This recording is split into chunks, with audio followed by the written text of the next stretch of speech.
कल्पना कीजिए रात का सन्नाटा, दूर पहाड़ों में गूंजती जंगली आहटें और तभी आपके घर की सीढ़ियों पर कोई चुपचाप चढ़ रहा हो। सोचिए जब दीवार के उस पार मौत दस्तक दे, वो भी 4 पैरों पर। ये कोई थ्रिलर फिल्म का सीन नहीं है, ये सच्चाई है उत्तराखंड के चंपावत जिले के गांव की। यहाँ एक खूंखार गुलदार बेधड़क इंसानी घर में घुस आया, कैमरे में कैद हुआ वो हर पल आज सोशल मीडिया पर जंगल की आग की तरह फैल रहा है। कहानी सिर्फ एक गांव की नहीं है, ये कहानी है उस डर की जो पहाड़ के हर गांव में पसरा है। मानव बनाम वन्य जीव संघर्ष की एक और कड़ी। आज हम बताएंगे कैसे उत्तराखंड के गांव अब खुले जंगल बनते जा रहे हैं और ये लड़ाई इंसान के दरवाजे तक आ पहुंची। चंपावत जनपद का लोहा घाट विकास खंड और वहाँ बसा एक शांत गांव सुनार, लेकिन बीती रात यहाँ जो हुआ उसने गांव वालों की नींदें उड़ा दी।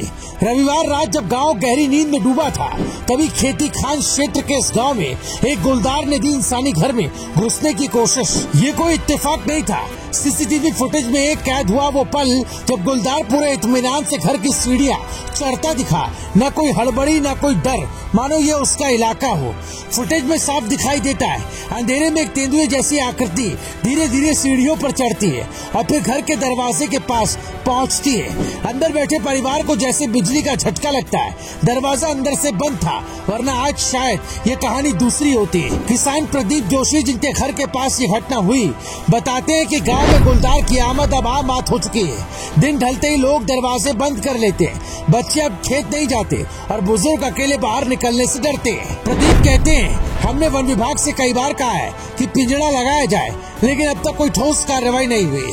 अब सवाल उठता है, गुलदार गांव में क्यों आ रहे हैं? एक तरफ जंगल सिकुड़ रहे हैं तो दूसरी तरफ इंसानी आबादी जंगलों की ओर बढ़ रही है। भूख, जल स्रोतों की कमी और शिकार का अभाव गुलदारों को मजबूर कर रहा है कि वो बस्तियों में भोजन की तलाश करें। पिछले कुछ महीनों में उत्तराखंड के इलाकों से आई घटनाएं देखिए। मार्च 2025 नैनीताल, एक महिला जंगल किनारे लकड़ियां बीनते समय गुलदार की शिकार बनी।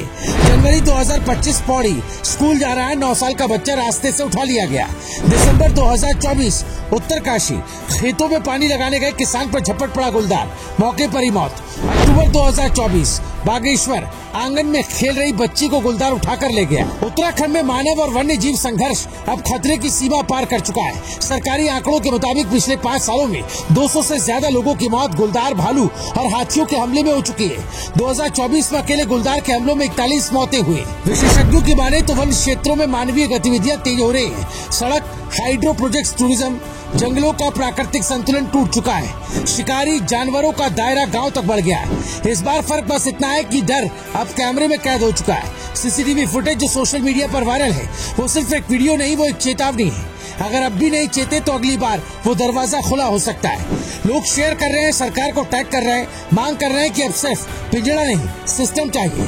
गांव वालों का आरोप है कि वन विभाग सिर्फ खाना पूर्ति करता है, कुछ दिन गश्त, एक पिंजड़ा और फिर सब कुछ पहले जैसा। सुनार गांव के लोग पूछते हैं, क्या हमें मारा जाना जरूरी है ताकि कोई कार्रवाई हो?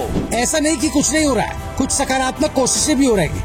उत्तराखंड वन विभाग अब AI आधारित ट्रैप कैमरे लगा रहा है। वन मित्र योजना के तहत गांव में निगरानी बढ़ गई है। रेड अलर्ट जोन की पहचान की जा रही है, ड्रोन से ट्रैकिंग हो रही है। लेकिन सवाल ये है कि क्या ये प्रयास काफी है और कब तक हम मौत का वीडियो देखकर ही जागते रहेंगे? आज लोहाघाट का सुनार गांव डर में जी रहा है, कल ये डर किसी और गांव की सीढ़ियों पर चढ़ जाएगा। क्या उत्तराखंड के गांव अब जंगल में तब्दील हो चुके हैं? कब तक सरकार मुआवजे से काम चलाती रहेगी? कब गुलदार को जंगल और इंसान को उसका घर मिलेगा? और सबसे बड़ा सवाल, क्या हम डर के वीडियो देखने के बजाय समाधान की खबर देखेंगे? ये सिर्फ एक गांव की कहानी नहीं दोस्तों, ये पहाड़ की एक जंग है, इंसान और जंगल के बीच की, जो अब आपके दरवाजे तक पहुंच चुकी है। ब्यूरो रिपोर्ट, राय शुमारी।